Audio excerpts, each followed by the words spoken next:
আসসালামু আলাইকুম সবাইকে। কল্পনাতে তুমি গল্পের ষষ্ঠ পর্ব। তো চলেন আর বেশি কথা না বাড়িয়ে গল্পটি শুরু করা যাক। রিমির ফ্যামিলি থেকেও সবাই আসছে, একই ছেলেটাও আসছে দেখি। আমি আমার বন্ধুদের সাথে ব্যস্ত, ওদের নিয়ে ছাদে বসে আড্ডা দিচ্ছি। তখনই দেখি ছেলেটা আর রিমি ছাদের এক পাশে দাঁড়িয়ে আছে। এরপর আমার বন্ধু বলল, মামা ওই দিনের ছেলেটা না? আমি বললাম হুম মামা। এরপর সাকিব বলল, এরা এখানে কি করে? আর মেয়েটা তো তোর বাবার বন্ধুর মেয়ে, তাহলে ছেলেটাকে? আমি বললাম জানি না মামা, বাদ দে। তোর কাছে সিগারেট আছে? হুম আছে, দে তো একটা। সাকিব বলল, কিন্তু তুই তো এসব খাওয়া ছেড়ে দিছিস। আমি বললাম আজকে খুব খেতে ইচ্ছা করছে, তুই দে। এরপর আমি রিমিকে দেখিয়ে দেখিয়ে সিগারেট খেতে লাগলাম। তখন ছাদে একটা মেয়ে আসলো। আসলে মেয়েটা আমার ফুফাতো বোন তানিয়া।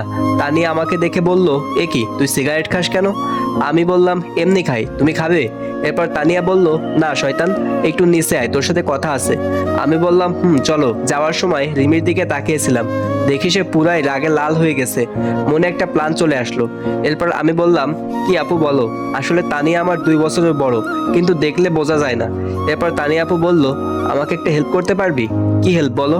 তানিয়া আপু বলল, আসলে ভাই আমার বিএফকে এখানে ইনভাইট দিছি, কিন্তু এখানে কি পরিচয় দিব বুঝতে পারছি না। আমি বললাম, তো আমাকে কি করতে হবে তাই বলো। তুই ওকে তোর বন্ধুর পরিচয় দিবি। আমি বললাম ঠিক আছে, কিন্তু তোমাকেও একটা হেল্প করতে হবে। তানি আপু বলল, আমাকে আবার কি হেল্প করতে হবে? আমি বললাম, বিয়ের এই কয়েকদিন তোমাকে আমার জিএফ এর অভিনয় করতে হবে। তানি আপু বলল, সেটা আবার বলতে হয় নাকি? যে কেউ আমাদের দেখলে ভাববে আমরা জিএফ বিএফ। আমি বললাম তারপরে একটু বেশি করে করবা। তানি আপু বলল, ঠিক আছে, কিন্তু কারণটা কি? আমি বললাম, না এখন বলবো না, সময় হলে সব জানতে পারবে। তারপর আপু আমাকে তার বিএফ এর একটা পিক দেখালো। তাকে বাসায় আনলাম। বিকালে সবাই ছাদে বসে আছি। তানিয়া আপু আমার পাশে বসে আছে, আর রিমি আমার সামনে দাঁড়িয়ে ফোন টিপছে। আমি তখন তানিয়া আপুর কাঁধে মাথা রাখলাম। ও মা, রিমির কি হলো? সে তো দেখি রাগে গোলমরিচ হয়ে গেছে। এরপর রাতে সবাই একসাথে খেতে বসলাম। আমার এক পাশে তানিয়া আপু আর অন্য পাশে রিমি। এরপর আমাদের বাসার কাজের বুয়া বলল, খালাম্মা তানিয়াকে বড় মাছটা দাও। এরপর তানিয়া আপু বলল, না না, আমি এত বড় মাছ খেতে পারবো না। আম্মু বলল, কেন? তানিয়া আপু বলল, আমি কাটা বাছতে জানি না। আমি বললাম, দাঁড়াও আমি বেছে দিচ্ছি। তানিয়া আপুকে মাছের কাটা বেছে দিচ্ছি। হঠাৎ রিমি উঠে দাঁড়ালো। বাবা বলল, কি রিমি উঠে দাঁড়ালে কেন? রিমি বলল, আঙ্কেল আমার ক্ষুধা নেই আর মাথাটা কেমন যেন করছে। রিমি ওর রুমে চলে গেল। এরপর আমি খাবার খেয়ে উঠলাম। তারপর তানিয়া আপুর বিএফ কে বললাম, ভাই আপনি কিছু মনে করিয়েন না। তানিয়া আপু আমার থেকে 2 বছরের বড়, তাছাড়া আমি তাকে সবসময় বড় বোনের মতোই মনে করি। আজকে একজনকে রাগানোর জন্য অভিনয়টা করলাম আর কি।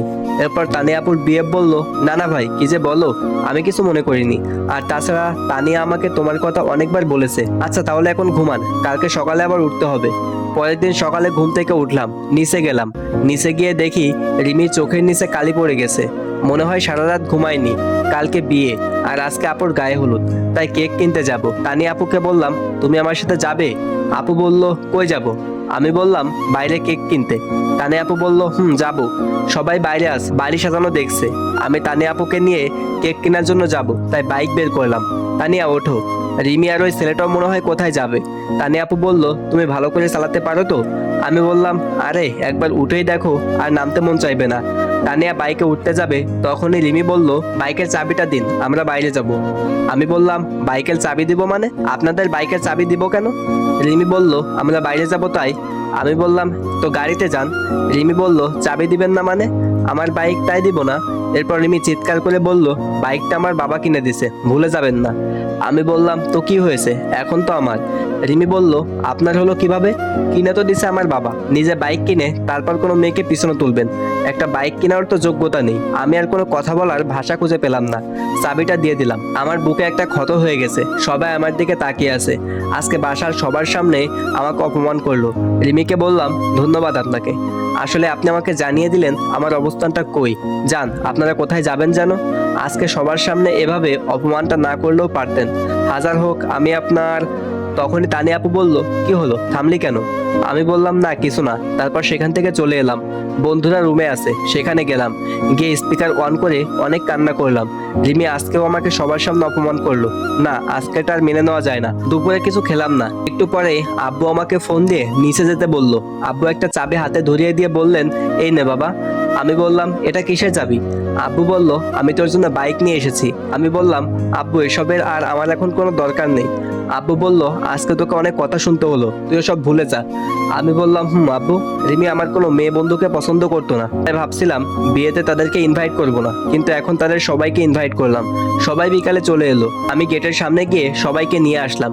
রিমি আমার দিকে তাকিয়ে আছে, লাভ নেই আর তাকিয়ে থেকে। আজকে তুমি আমাকে অনেক বড় একটা কষ্ট দিছো। সন্ধ্যাবেলা সবাই আপুকে হলুদের জন্য সাজাচ্ছে, তাই রিমির সাথে ছেলেটা একা হয়ে গেছে। আমরা সবাই মিলে আড্ডা দিচ্ছি, আর সে আবুলের মতো দাঁড়িয়ে আছে। থাকুক, তাতে আমার কি। আপুকে সবাই মিলে হলুদ দিচ্ছে, এবার আমাদের পালা। সবাই মিলে হলুদ দিলাম। আমি তানিয়াকে একটু হলুদ দিয়ে দিলাম, তারপর সব বান্ধবীদেরও দিয়ে দিলাম। বন্ধুরা, গল্পটি কেমন লাগছে অবশ্যই সবাই কমেন্ট করে জানাবেন। আর হ্যাঁ, আমাদের ভয়েস অফ হুসাইন ইউটিউব চ্যানেলটিও সবাই সাবস্ক্রাইব করে দিবেন।